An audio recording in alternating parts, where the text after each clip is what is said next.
Chào các bạn, chào mừng các bạn đã quay trở với lại kênh Nhịp Sống Nước Nga DT, chúc các bạn một ngày vui vẻ. Các bạn thân mến, hôm nay chúng ta cùng khám phá một nhà tù nổi tiếng là nghiêm ngặt và hà khắc ở nước Nga nhé. Đó là nhà tù Hỏa Đảo, hay còn gọi là nhà tù IK5, đây là một trong những nhà tù có an ninh nghiêm ngặt nhất của nước Nga. Nơi đây giam giữ gần 200 tội phạm đặc biệt nghiêm trọng, ví dụ như phần tử khủng bố nổi tiếng Gulayev trong vụ án con tin Belan, khiến 300 người chết. Ngoài ra, còn có rất nhiều tội phạm giết người, trùm xã hội đen. Đều bị giam giữ tại đây. Nhà tù Hỏa Đảo nằm trên đảo Agni, ở vùng Volga-Grzhat, cách Moscow hơn 600 km về phía bắc. Trước kia nó chính là tu viện Orthodox được xây dựng vào thế kỷ thứ 16. Sau cách mạng tháng 10 năm 1917, nơi đây đã biến thành nơi giam giữ tội phạm chính trị. Năm 1994, đã được chính phủ Nga sửa sang lại thành nhà tù, chuyên dùng để giam giữ tội phạm nghiêm trọng và đặc biệt nghiêm trọng. Xung quanh nhà tù được bao bọc bởi 12 km hồ nước và đầm lầy. Vùng đất liền ven hồ chủ yếu là nơi ở của cảnh ngục và nhân viên công tác. Nhà tù này cũng có những nét tương đồng với nhà tù Akma đảo ở San Francisco, nhưng nhà tù Hỏa Đảo về tiện nghi có phần kém hơn. Vào mùa hè, nhiệt độ ở đây có thể lên tới 35 độ C, đâu đâu cũng thấy muỗi, và muỗi luôn là bạn đồng hành của các tù nhân. Còn mùa đông thì nhiệt độ xuống còn âm 30 độ C. Trong thế kỷ thứ 16, cứ tối đến viện tu đạo lại thắp đuốc lên sáng rực, vì thế mà người dân ở đây gọi là Hỏa Đảo. Chỉ có một cây cầu độc đạo duy nhất nối giữa hòn đảo và thế giới bên ngoài, để đi từ hòn đảo ra ngoài phải đi qua rất nhiều trạm gác kiểm tra. Vì vậy, muốn vượt ngục phải đi qua cây cầu này, thì chẳng khác nào chui đầu vào giọ, còn vượt hồ thì là điều không tưởng, vì hồ rất sâu và có nhiều tầng lớp hệ thống báo động. Bây giờ chúng ta sẽ cùng với trưởng ngục đi khám phá nhà tù nổi tiếng là nghiêm ngặt này. Công tác kiểm tra an ninh của nhà tù diễn ra thường xuyên và duy trì hàng ngày để đảm bảo không có tù nhân nào vượt ngục.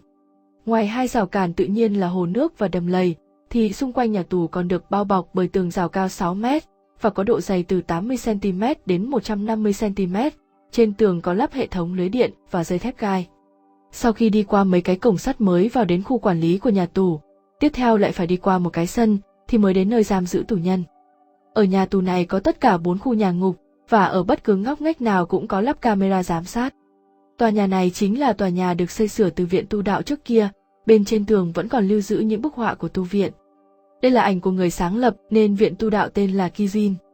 Theo các quy định của nhà tù, thân nhân được phép thăm tù nhân 2 lần một năm. Việc thăm nuôi được thực hiện vào các ngày nhất định. Để được phép đến thăm tù nhân, cần phải có sự cho phép của người đứng đầu nhà tù, có thể xin phép bằng cách nộp đơn đăng ký bằng văn bản hoặc dưới dạng điện tử trên trang web của GUEFSIN. Nếu đồng ý thì sẽ có văn bản cho phép vào thăm. Bên trong nhà tù có nhà tắm dành cho tù nhân, tuy nhiên, mỗi lần đi tắm tù nhân chỉ có thể đi cùng với bạn tù cùng phòng mà thôi. Phòng tắm đủ chỗ cho 4 người cùng tắm một lúc, có đủ nước nóng và tù nhân được phép tắm mỗi tuần một lần.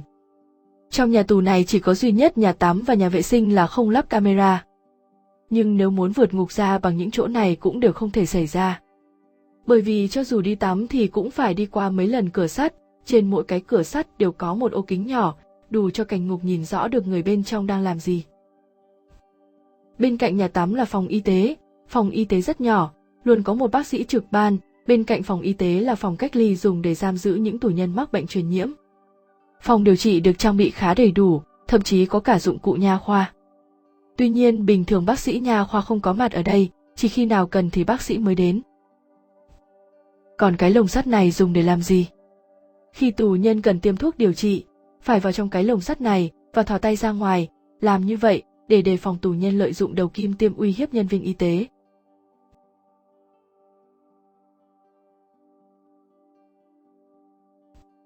Bên ngoài nhà ngục có rất nhiều bia mộ, đây là mộ của các tu sĩ của tu viện ngày xưa, đồng thời cũng là những ngôi mộ của chính các tù nhân đã chết tại đây.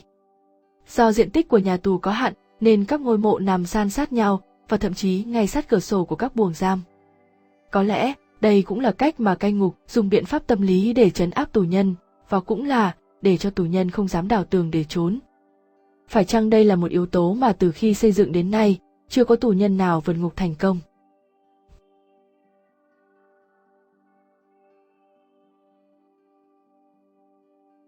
Hàng ngày, bắt đầu lúc 7 giờ sáng bất kể mùa hè hay mùa đông giá rét, các cảnh ngục bắt đầu làm việc. họ phải đi kiểm tra các tường bao và các khu nhà ngục để phát hiện người nào đó trong đêm tìm cách lẩn trốn. Nhà tù Hòa Đảo tuy không lớn, nhưng vẫn có nhà máy riêng của mình. Có một nhà máy nhỏ chuyên sản xuất đồng phục. Nhà tù hợp tác với một doanh nghiệp của địa phương để sản xuất ra những bộ đồng phục với chi phí và nhân công khá rẻ, nhà tù có thể thu về một khoản lợi nhuận kha khá để chi tiêu. Tiền lương của tù nhân được nhận thực tế rất ít, mỗi tháng tù nhân được nhận nhiều lương nhất, cũng chỉ khoảng 12.000 giáp tương đương 3.500.000 đồng tiền Việt Nam. Nhưng kiếm tiền không phải là mục đích chính của tù nhân, giết thời gian và tích điểm để giảm án mới là mục đích chính của họ. Hàng ngày nhà máy bắt đầu làm việc từ lúc 7 giờ 30 phút sáng.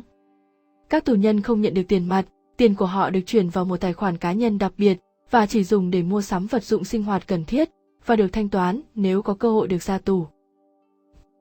Do nước Nga không còn án tử hình từ năm 1996, vì vậy mà án tù cao nhất là chung thân.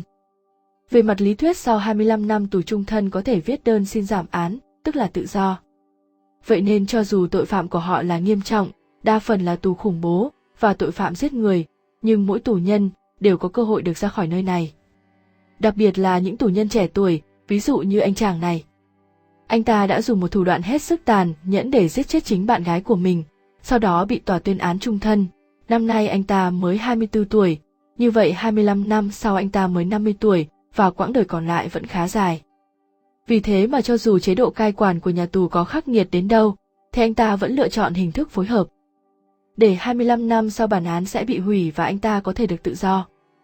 Nhưng theo thống kê ở nhà tù này, rất ít trường hợp như vậy xảy ra, có nhiều người đã bị giam giữ ở đây hơn 30 năm, có nghĩa là cho dù thời hạn 25 năm đã kết thúc, thì tù nhân vẫn có thể tiếp tục bị giam giữ ở đây, và cho đến khi nào thì chỉ có Chúa mới biết được.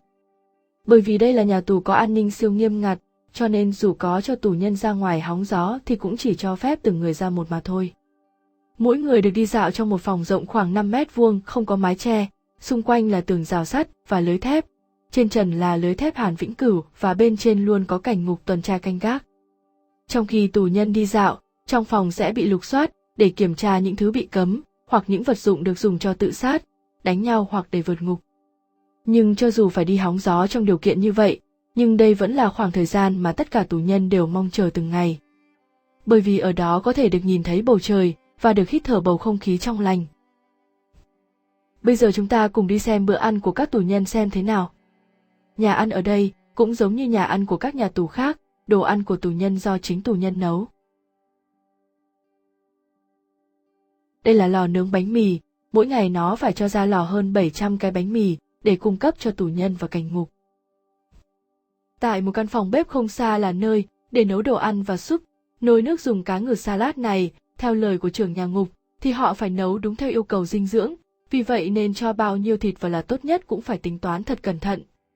Người ta thiết kế phòng bếp nhỏ cũng là để cho các tù nhân không tụ tập nói chuyện với nhau.